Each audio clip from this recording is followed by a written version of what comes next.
Reverend C.J. Brinson here, Faith-Based Engagement Director with NC Black Alliance. We are ready to begin our session right after lunch, our session on Black faith leaders and responding to the environment. We have some esteemed colleagues as well as faith leaders who are here with us to engage us in this conversation. Real quickly, I want to ask all of our attendees who are still with us. Some of you have been here since 9 a.m. this morning at the opening, praying it down with some powerful Black clergy women, praying down the spirit onto this seminar. I want to thank you again, but I also want to ask you if you would go to our Facebook, like our page, engage with us. And if we are up live, you can share it and do so at this time. Real quickly, I'm going to open it up so we can hop right in and allow our esteemed colleagues to give an introduction to who they are, as well as a member from our faith-based engagement team, Reverend James Mumford from Lenoir County, Kinston, North Carolina.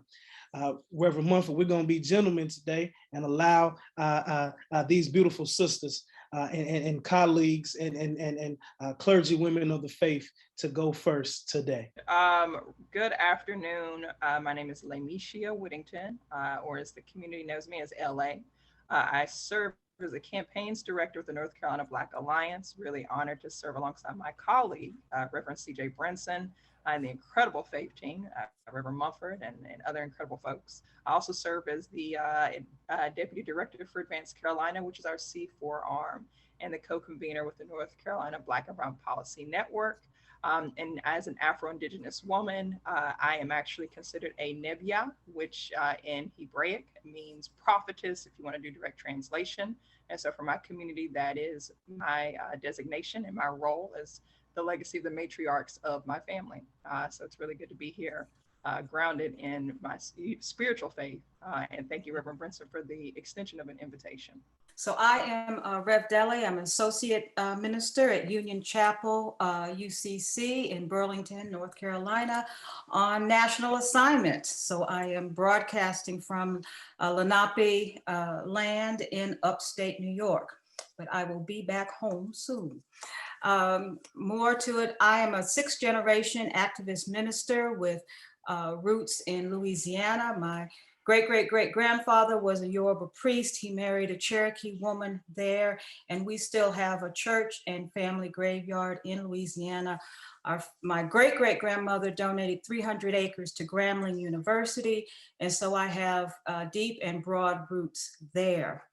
I guess my lineage that is governing this part of my journey are my Micmac ancestors who came from Canada and married into people in North Carolina. And so I have, the Carolinas and the upstate, all of that's mixed up. So I'm what they call Métis Micmac. I'm mixed and it's all good, okay? So I wanna talk about what brought me here today.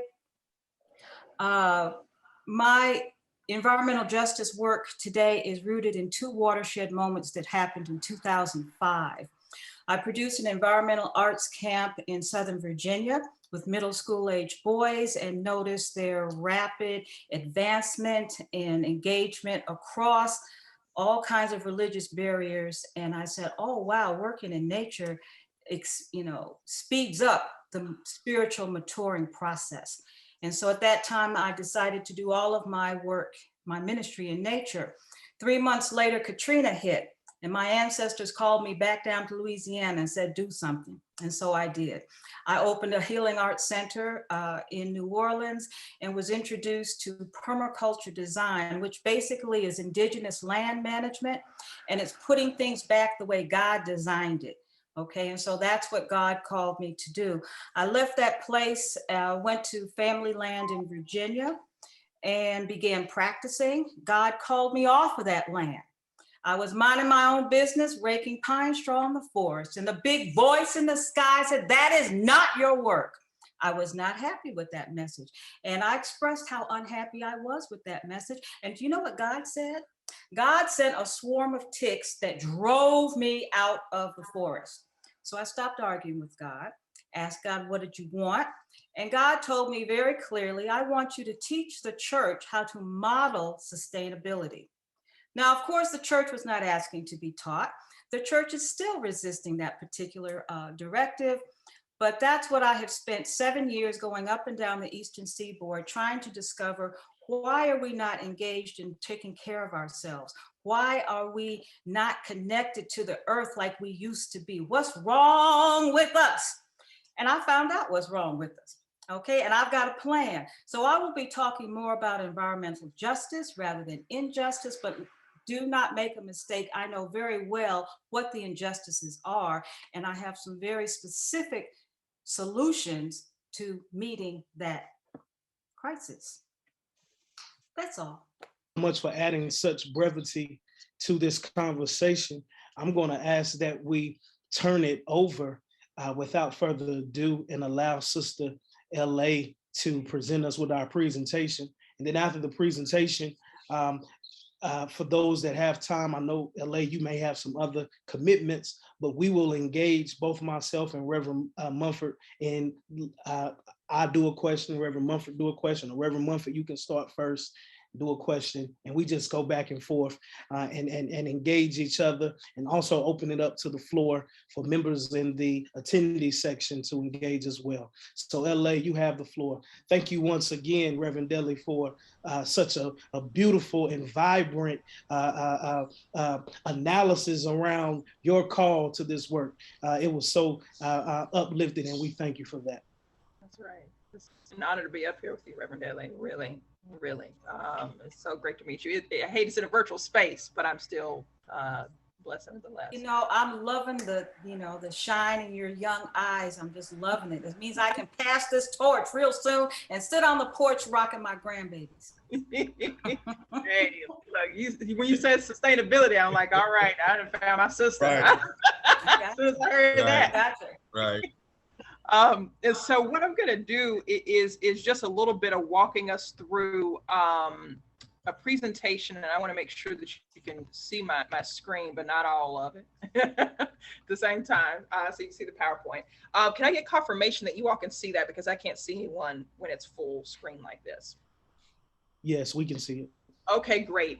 It's very straightforward, okay? And Reverend Dele actually already laid the groundwork, the fertile ground, to really urge us into a call to action of why returning back to the land is returning to our liberation, as I would, my interpretation of hearing her opening words. And so Black land, Black faith, and Black economic prosperity, because those three are intertwined. And of course, political liberation, political freedom is interwoven in each of those, liberation models, as I'll call them.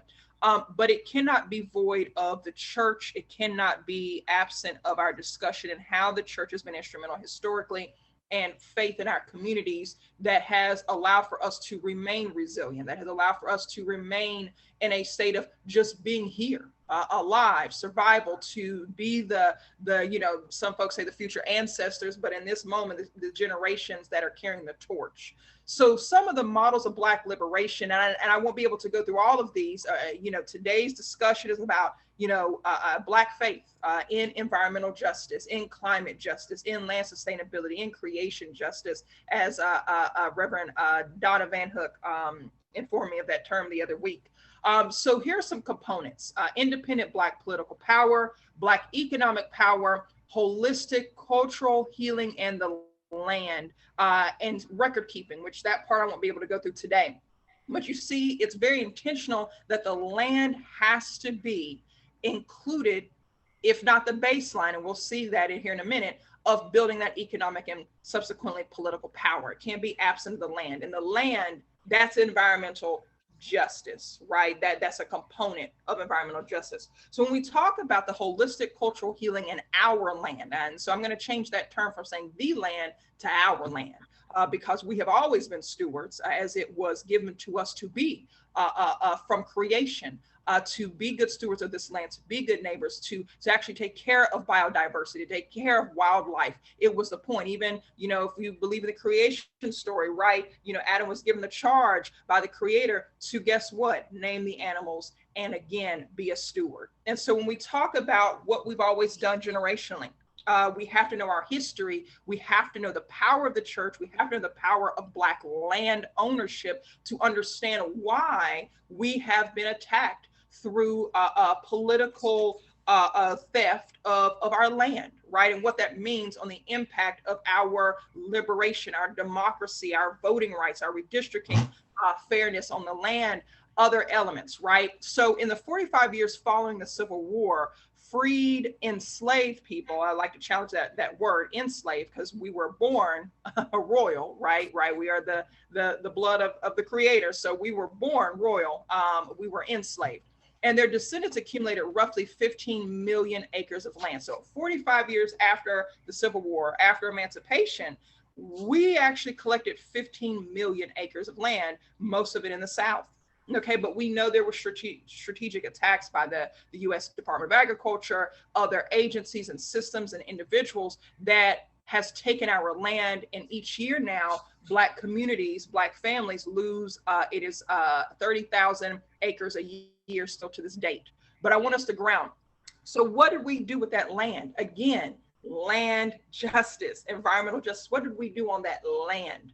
We created economic successes. That was the purpose. That's what the fertile ground was, is it gave birth, gave life to autonomy, independence, and economic success. So we were able to establish Black towns and Black cities, Black beaches, and Black kingdoms and Wall Streets in 24 plus states. So when you hear about Tulsa, Oklahoma, and their success prior to being terrorized, when we hear about Wilmington 1898 and the fusion politics, and that Black community was the majority there, right? As landowners, as entrepreneurs, as local electeds and state electeds, it wasn't an anomaly. We did this in 24 plus states because we took that 15 million plus acres of land, and that's what we were able to create, right? And so from that land, and I'll do a hyper local focus because we're in North Carolina, and that's my home state, right? We had here in the state several Black Wall Streets, not just one. It was Durham Black Wall Street, but there was also Greenville, North Carolina had a Black Wall Street. There's probably many more to be unearthed. We had Black beaches, Wilmington to Atlantic Beach. We even created one of the dances called the Shag. But we also had a kingdom, and that's where I'm a descendant from, right? And so my mother's side, we are descendants of the kingdom of the Happy Land, which was actually a post-slavery settlement, but as Afro-Indigenous people, we owned that land before we were sold into slavery. But when we marched out of Mississippi, and you can look up the story, we came back to that land, had to repurchase our land, and we had 2 kings and a queen. It was the second known royal settlement on the U.S. territory, U.S. land in history, second to Hawaii. Okay, but they don't tell us that, right? So we had an entire economic and political system. We had a kingdom, which was a political structure. We had Wall Street, which was the economic success of finances. We had towns, we had beaches. Guess what? We were thriving because we owned the land, and it was tied to that Black economic and then political power. And I have that in that order. Why? And I'll begin to wrap up my comments here in my presentation, is because in order to create political power, to elect the Black officials that you need in order to support the community remaining at home, sheltered in place, especially in the midst of the pandemic and the amount of houselessness, as the church is really navigating how to clothe folks, how to feed folks, how to keep folks home.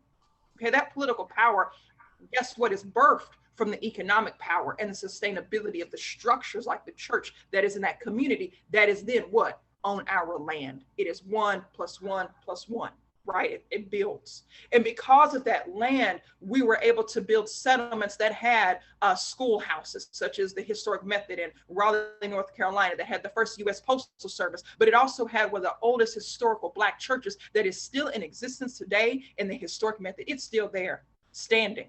Right? And it is still serving not only the parishioners, but the community surrounding a method that is now comprised of folks who have migrated from areas such as Afghanistan and Palestine, and there's other communities within that because I used to live there, that families have moved there, but the church is still supporting other nations in this nation. Right. And so that's a remnant, even though it has been dismantled as a Black only community, the church still stands.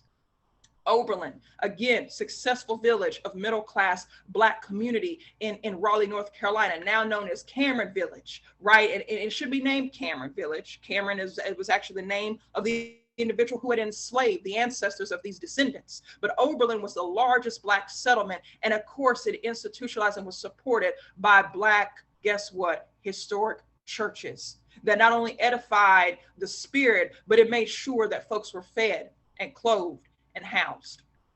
That economic power led to the political power, the ability to be able to identify who your local leaders were that were helping to clothe and feed your people. They were also then the electeds because they came from the land.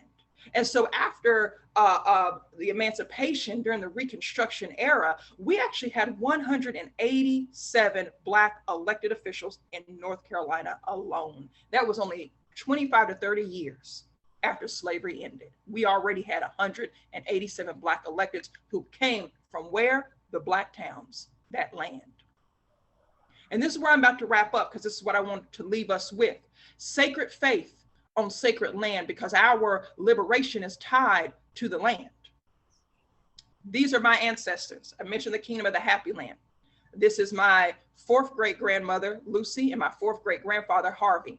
This was the former land. Much of that land has been stolen now and colonized. But this gentleman here, Ezel Couch, he was considered, he was a Baptist preacher, and he would go out as a missionary and he would preach the good word, but he would tell folks about the Kingdom of the Happy Land in North Carolina, South Carolina, Georgia, and folks would move because of hearing his word about faith and about prosperity and sustainability. As Reverend Dele mentioned, the sustainability on the land, because we grew our own crops. Right? We had midwives, we had blacksmiths, we had pastors, and folks would follow him by the hundreds to come settle in the Kingdom of the Happy Land, and they considered him a modern day Moses. It was the faith that brought. And even in our community, we still have a church there that is called Mud Creek Missionary Baptist Church, that was actually the literal center that saved our people when the KKK attempted to terrorize our folks and we had to run from the kingdom. We ran to the church, and that church is what fed us. That church is what collected tithes and then put it into fixing up people's homes, feeding the seniors and the elders in the winter months, keeping people's lights on, even creating a historic cemetery that most of my family is buried at now, that was upkept and still kept by the church. And I just have a picture here of course, you know, the Reverend Dr. Martin Luther King Jr. addressing his own congregation at Ebenezer Baptist Church in Atlanta, and his faith and the impetus and the conviction leading to the Poor People Corporation. I hope many folks know that history, but I don't have time to go into that today. Last thing, the domestic eco-terrorist disruption. That's what I'm going to call it. I'm going to leave you with this, as you are all about to go into this discussion that I have to unfortunately hop to another engagement, but have been honored to be here in this space with you all. This is what happened because we were too powerful on the land, and the church was too powerful in incubating and saving and holding our folks, not just in prayer, but in space. Because of that, we saw the impact on Tulsa. Because of that, we saw churches burned in Mississippi during Freedom Summer, because it was a site for voter registration, for that political power that I mentioned earlier. But it also, the terrorism wasn't just on the people, it was on our land, so we would have a home to return to. They separated us, and then they purchased our land, they gentrified it, they're still doing it to this day, so that we can be separated from our land and our economic prosperity and our connection to being good stewards and the political power needed to maintain that cycle of wealth for our community to get out of impoverished states. It was an attack on us and the land. We saw that with gerrymandering. They took our land and they separated it into unfair voting districts. And guess what was in those unfair voting districts? I want to show you something. You see where that color just blew up? Those are pollution sites. Black communities and brown communities are the most polluted in the nation. Over 56% of all people of color in America live only 2 miles away from a toxic waste zone.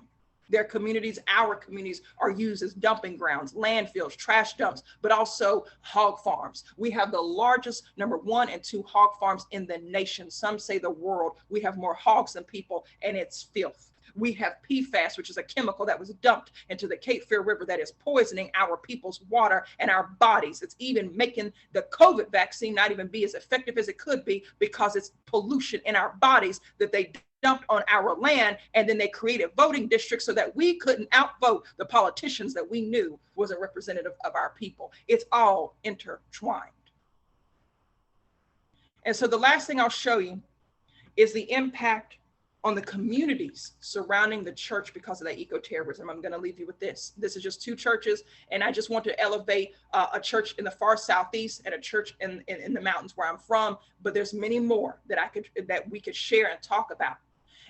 An environment that is polluting our worship and our lives. And no, I want to be clear, to protect the sanctity of St. Stephen and the next church, I did not pull up the pollution that is within 1 to 2 miles of the church, because that is their discovery and their journey. And I don't want to make them a target for folks that, oh, it's polluted. No, no, no.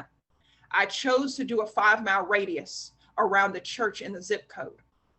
And what I found is 17 brownfields, old buildings and dilapidated structures that's poisoning the soil. 24 registered polluters, 12 super funds. I hate that word because that means that is the most toxic, hazardous waste zones in the nation. The EPA registers it as a toxic biohazard zone. 12 of them. Some of them may have been cleaned up. We'll have to do deeper research, but it's still there. What was the impact on the people and the land while it was there? 379 tanks and spills.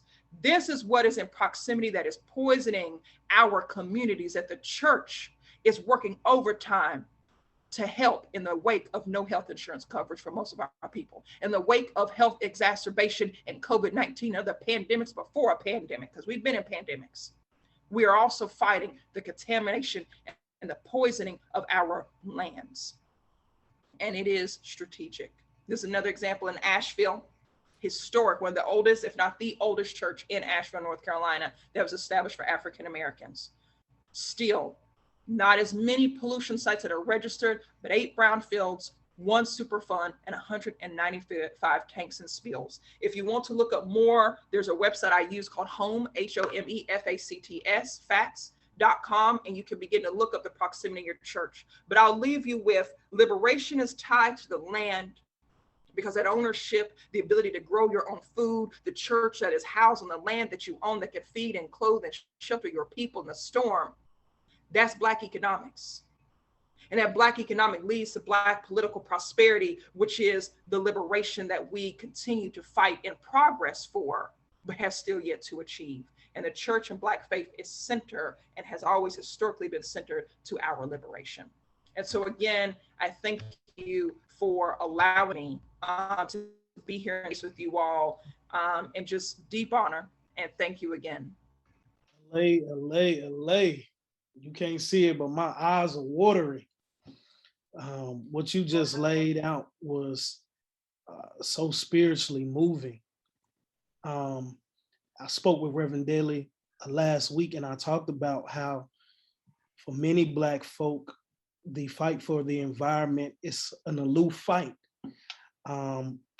because of a nonprofit industrial complex that allows white nonprofits to seep in and to make it appear to be a white issue, when the results of what's happening in our community is happening to us at an alarming and disproportionate rate.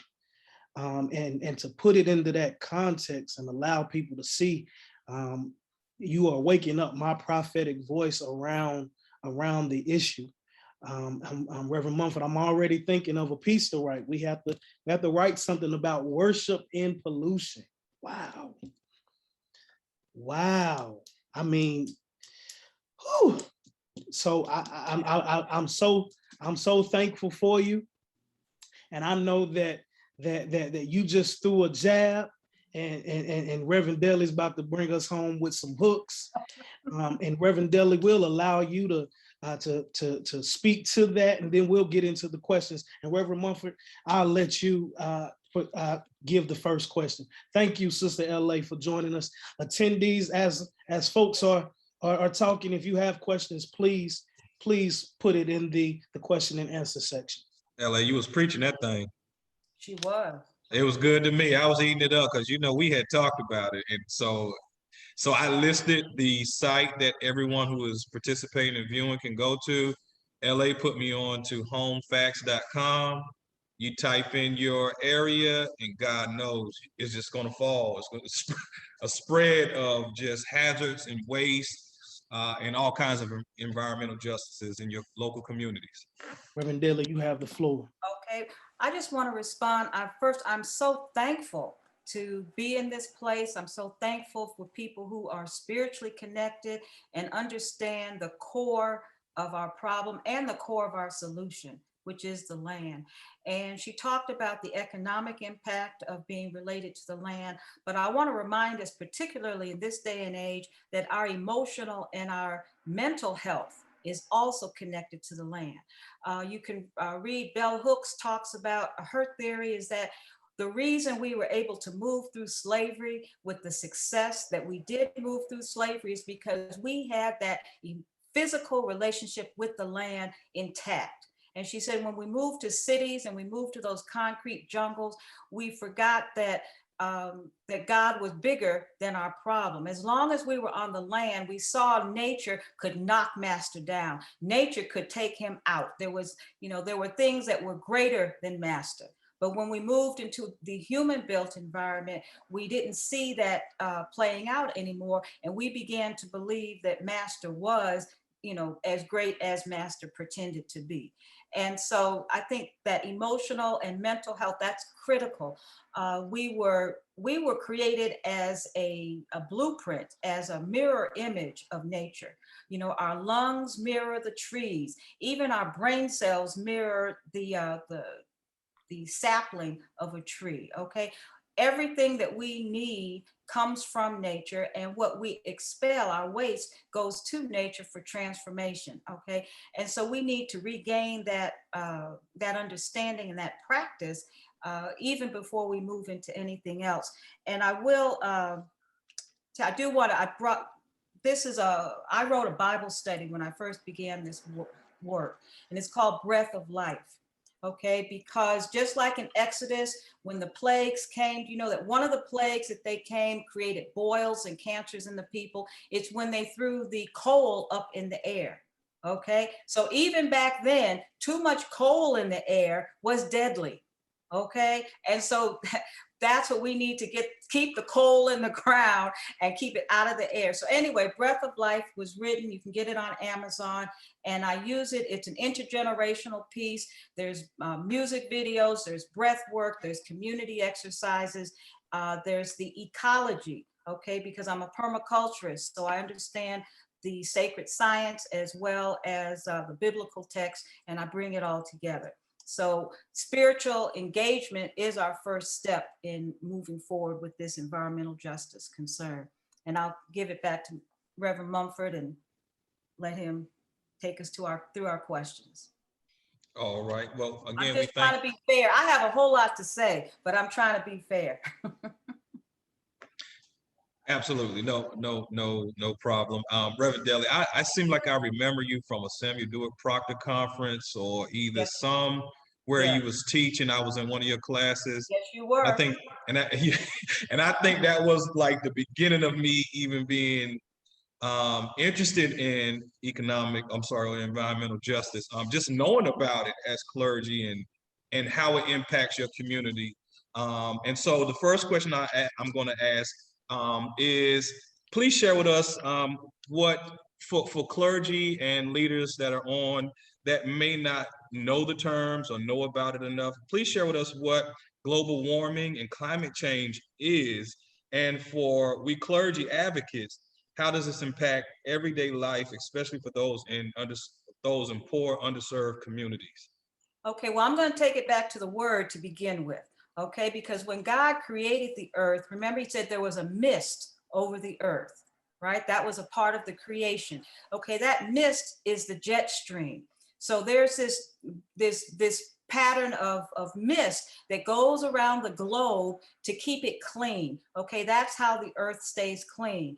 And what we have done as humans is we have taken so much garbage and put it up into the jet stream that it's no longer that nice blue mist. And you can look at the aerial photos. It's no longer that wonderful blue mist cleansing and clearing the earth. What you see on the camera are these red and yellow spots. I mean, just clumps. So we have to understand that it's going like this. Okay, it undulates over the earth. This is what keeps us fresh and clear. But instead of us getting clean air going over the earth, we're getting all of this garbage that's moving in and around in that same pattern.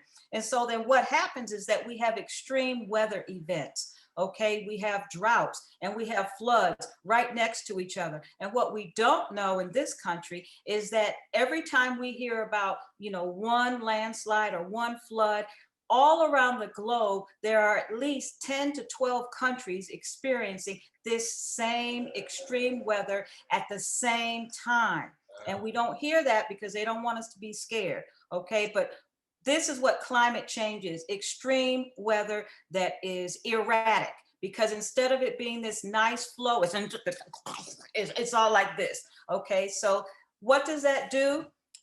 Besides, ruining our crops and flooding our homes, I'm going to get right to the point. It disrupts the supply chain. Okay, it disrupts our ability to receive food because our food system is based on it coming from all over the planet. We no longer provide each other local food. Okay, so that's one of the main things. That's what we see in the hood to begin with. Okay, empty grocery store shelf.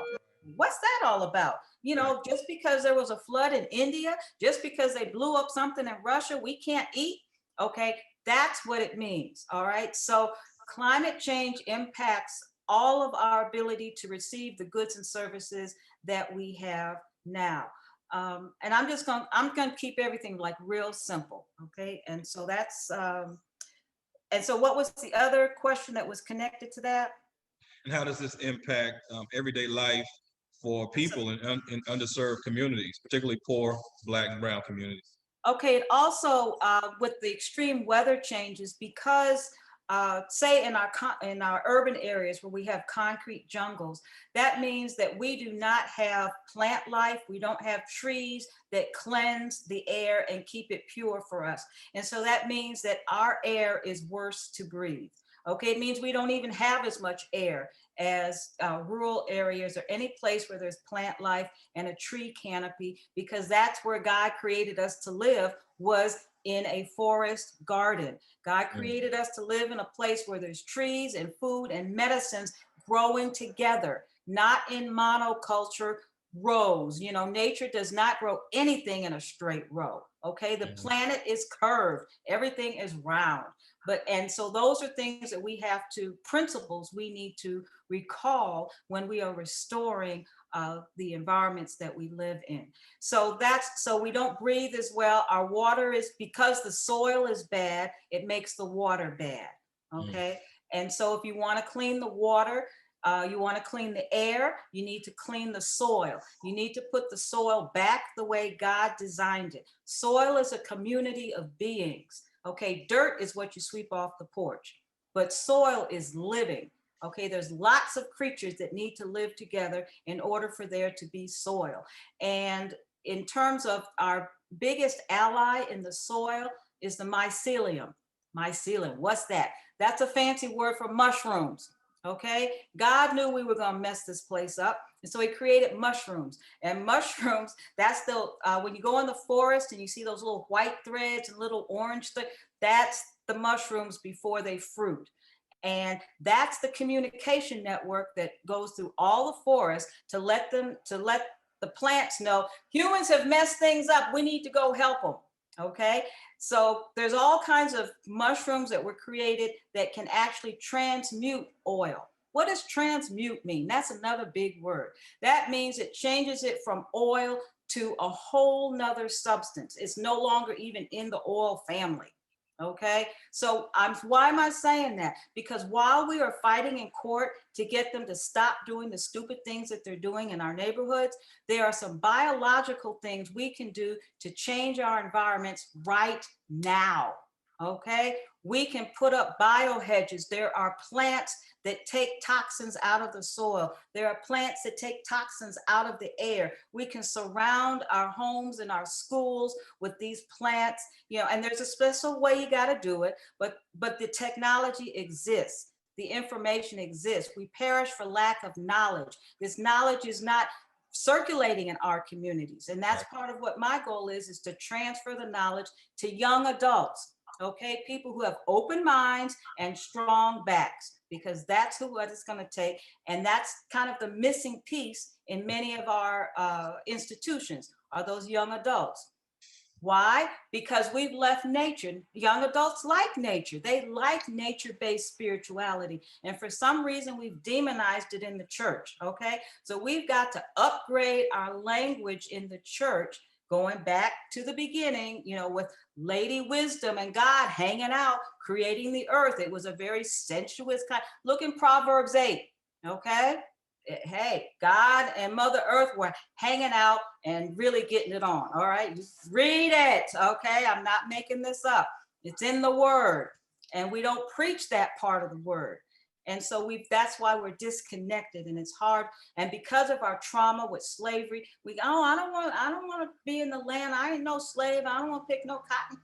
That's because we don't realize our emotional and mental health. Yes. In the soil, the chemicals, the hormones that we need, the serotonin, the things that help you go to sleep. It's in the soil. You put your hands in the soil, you're not going to have any problem going to sleep. Most farmers do not have insomnia. Okay, you're working too hard.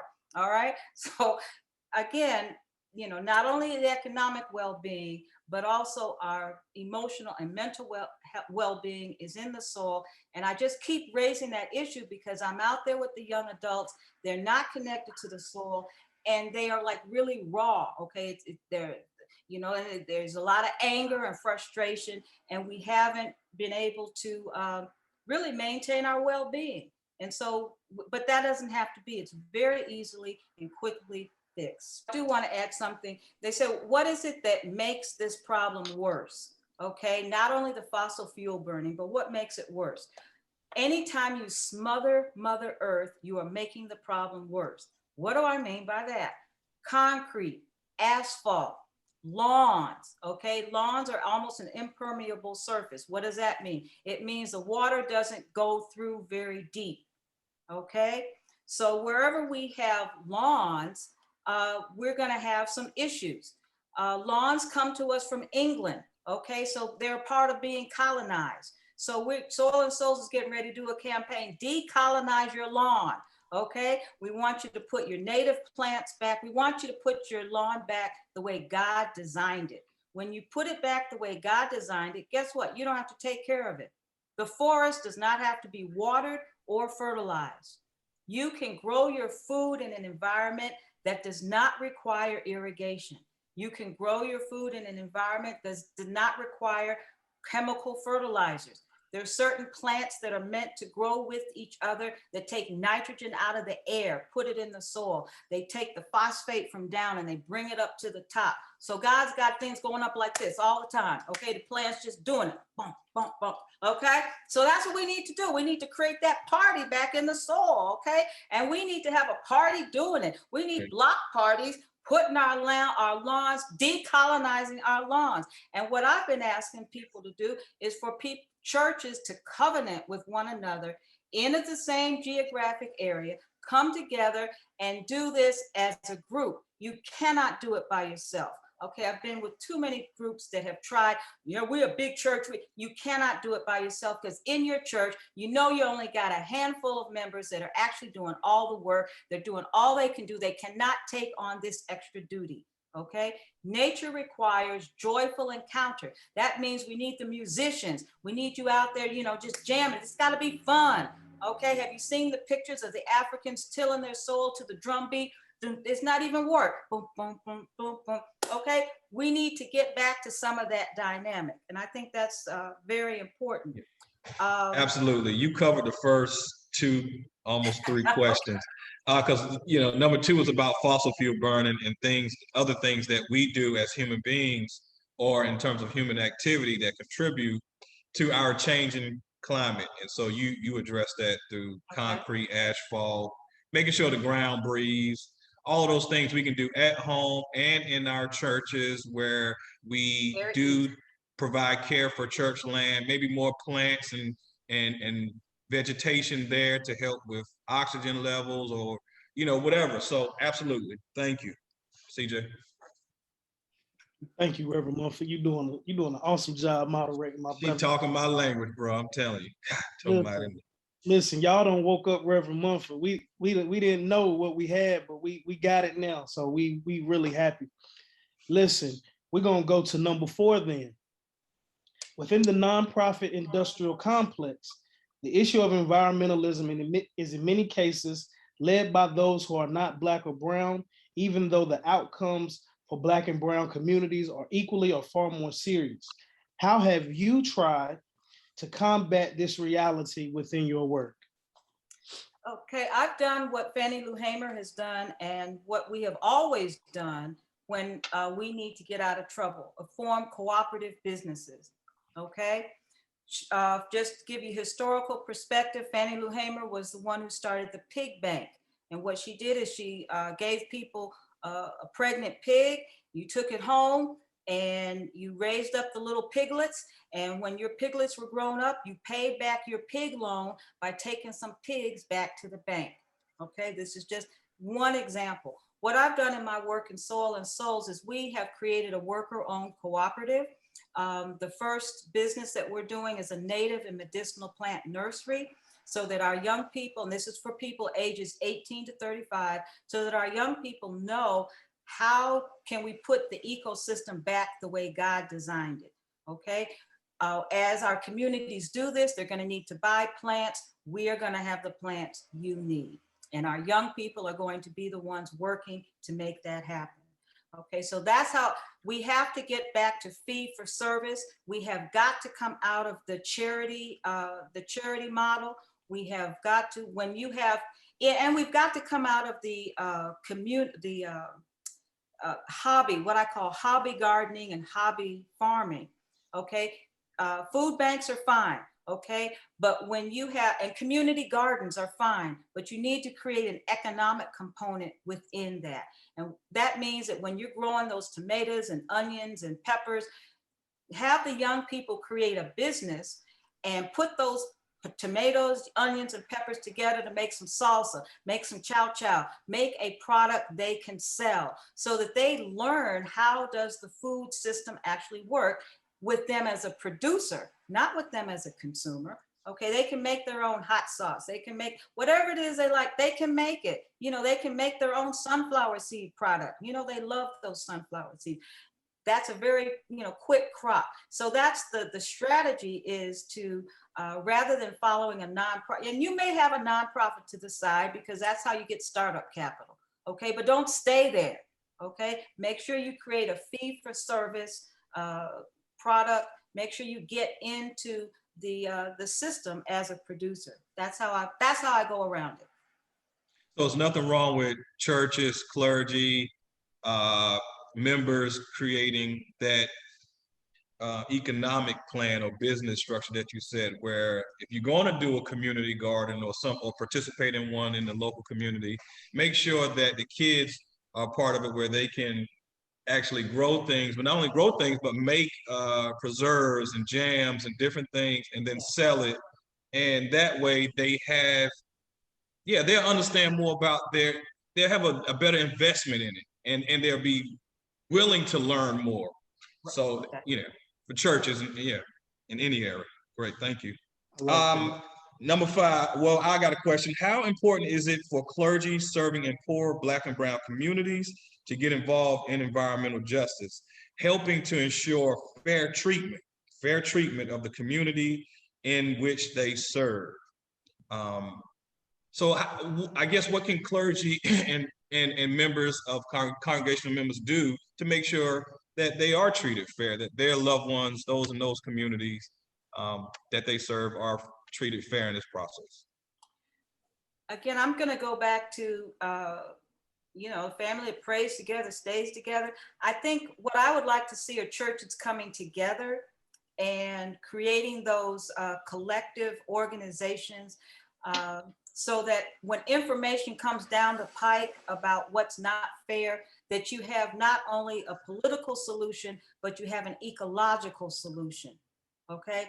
That's what I think is important, because that's the piece that we have really lost. We've gone as far, we're out there on the political battlefield, but in the ecology realm, we need to be about birth. We need to be about bringing new life, about revival, okay? That's what you get with the ecological solutions, and they need to be joined together. And that's where we need the clergy involvement. We need you to preach about it. We need you to preach about, from the Bible, those aspects that deal with creation care and what's the contemporary component of what's in the Bible. Those are the kinds of things that we need clergy engaged in, so that people have a mindset and they're not, just wandering around. Because if you don't have your connection to the land, you're going to think it's hopeless. Okay. As long as you are looking at the land and looking how easily the land produces way more than you need every time you go out there, then you're going to know there's hope, because you're going to understand the God cycle. Okay. We're understanding the political cycle, which is turmoil, but we need to understand the God cycle, which is birth, health, and regeneration. What's the system that God put in place for regeneration? That's what we need to relearn and teach people.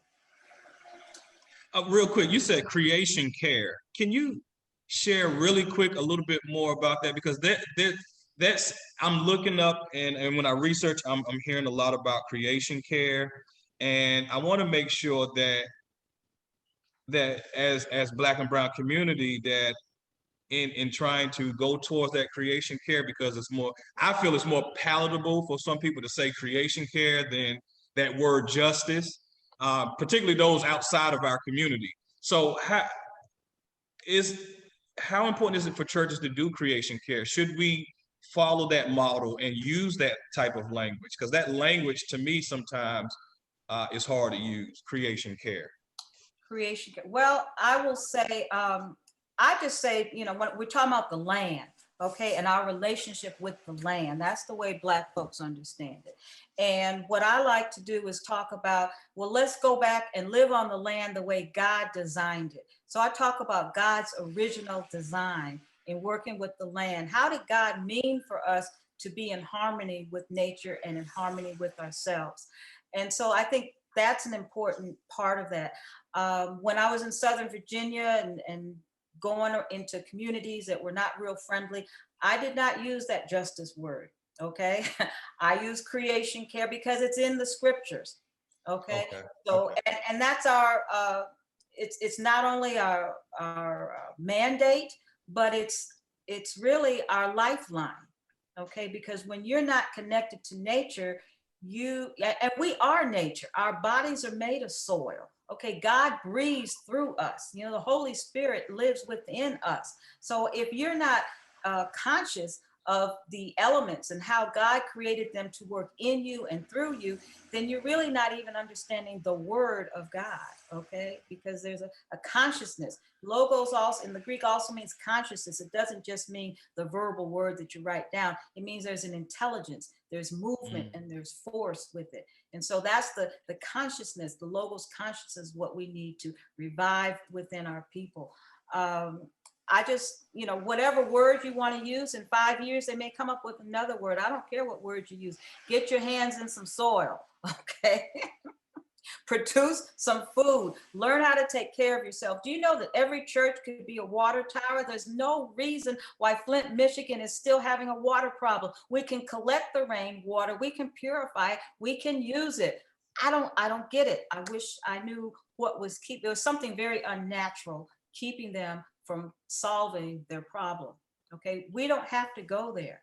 There's too much ecological information out there that people want to share. So come up with your own word that you like, but make sure that it's connected to the land.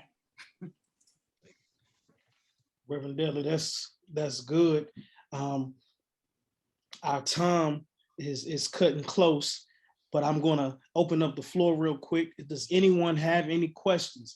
If there's any one of our Facebook viewers that has any questions, this would be the time to provide those questions for us now. While we're waiting on some questions, I guess we could ask you maybe one more question. Can you do the last one, CJ? The last one. Number 8? Yeah. Okay, sure. In terms of environmental justice and the impact on the poor, as Jesus called them the least of these, how important is story sharing? Stories of high cancer rates and deaths in family and community members, children growing up with lead and other hazardous materials used in old building structures, and disproportionate health rates concentrated in poor areas of larger community. How important is storytelling? You know, our faith is based on storytelling. And in our stories, we have stories of trauma and we have stories of triumph. Okay. So what I am experiencing right now on the front lines of this environmental movement, I'm experiencing that God has called in the National Guard. Okay, God has called in the Navy SEALs. God has called our young people from prestigious careers. He has called people who are making a lot of money, and he has said, leave those careers and go to the land. Tell that story.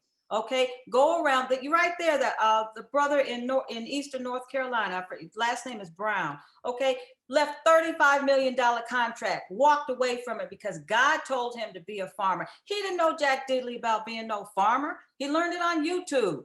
Okay, but he had the money, the resources, and he was from North Carolina. So he went back home, started, I think got about 100 acres or something like that. And he's doing it. Tell that story. Okay, tell the story how we were returning to the land. Tell the story of redemption. You're a preacher. Okay, we're telling the story of hope. Okay, we're telling the story of how we have cured asthma. We are telling the story of how the herbalists have regained that knowledge. There's things that you can eat and drink that will take that away. All right. There were things that will curb your appetite so you stop overeating. Okay. Get off of that poison food that they sell in the grocery store. Create your own food. Know your farmer. Know what your farmer is feeding that animal so that you don't take in all that cancer. Okay. Those are the stories I want you to tell. I want you to tell.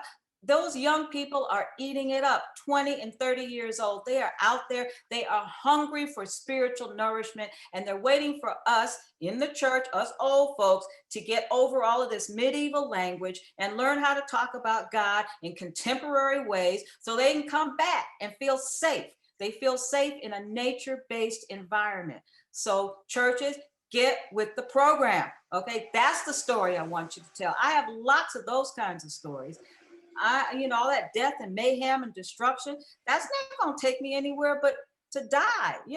Christ came so that we can have life and have it more abundantly. The planet is based on principles of abundance. Let's learn those, statistics, that mathematics. Let's create that. That's the story I want to tell, of resurrection, I just came from some young people who were building tiny houses and greenhouses that were 6 feet deep so that it needs no heating in the winter.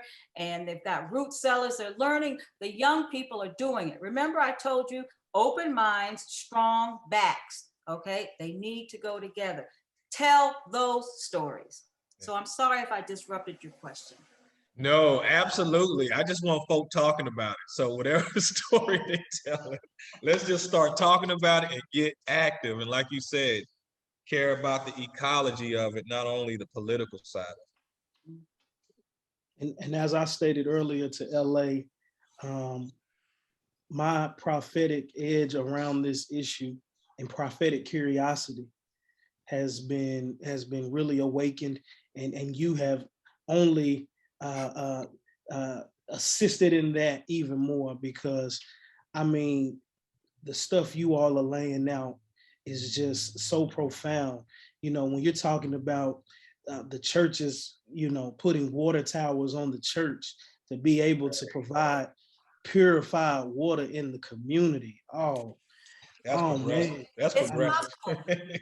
Now, I'll tell you, the ministers' conference in Winston-Salem, they have voted to work with the Soil and Souls program, and COVID upset that. And all that meant is that it delayed it, and that meant that there was time for you all to join us, because you know we're going to be virtual when we start our training. So I want you to be a part of that, okay? Because you know we're in the South. People actually sort of remember getting together, okay? Yes, I mean, and Alamance County. That's right. There was Burlington was supposed to be in as a part of that as well. Okay, and Reverend Van Hook, I'm getting ready to pass her the torch because I'm not there. She says, I thought you. No, I can't be everywhere, so she's got to do it there. And so we're going to be talking about I'm here. All right, praise the Lord. Thank you, Reverend Van Hook. Thank you, sister. Okay, so I just want you to know we are coming there with and this is not just technical information. This is reminding us, how do we get along with each other? How do we get along with the people that we live next door to? Not just doing ministry, you know, across the country or on the other side of the globe. How do we remember to be our sisters and brothers keepers in our own neighborhoods? That's what we need to reclaim and redeem and put back in place. It's been my grandmother's generation since we were connected with our neighbors. Because in my generation, we became professional, right? And we too professional to do all these things, you know, like that we used to do. So it's time to come back. Okay, Sankofa moment. You know, Yeah. It's time to go back and That's fetch. right. Drop that in the past. So we need to bring, and there's no shame in that. Okay, life is about cycles, and so we need to bring that cycle back. You know, and so that's what the program is. We have two tracks. We have a track for the leaders in the church, and for the young adults, because the young adults need the technical information. The church people need to look, okay, how do we put the social structure back together? What's the social blueprint that will hold this dynamic? And it takes a minute because we're all dispersed, and we understand that. But we need the social structure to hold the technical information. That's the container. We need both of them. And that's what we'll talk about when we bring Soil and Souls back into North Carolina. Well, I put my email address in the box. Please hook me up on all of that. Okay. Yes, ma'am. Reverend Dele, this has been so fruitful. I want to ask one more question, but we have to wrap it up. But you know I talk too much. No, you're doing great. Oh, you did great. I mean, we might even have to do a segment for just faith leaders and environmental justice. I think now we have put our hands in the spiritual soil enough that we can take it on and really have the connections to really pull something meaningful off. But until next time, thank you. We got to shift into our 3 o'clock session. Thank you so much. Another great session. We're earlier today, we couldn't fill the time. Now we're running over time. So that's good. Thank you so much. Good. Thank you. Mm-hmm.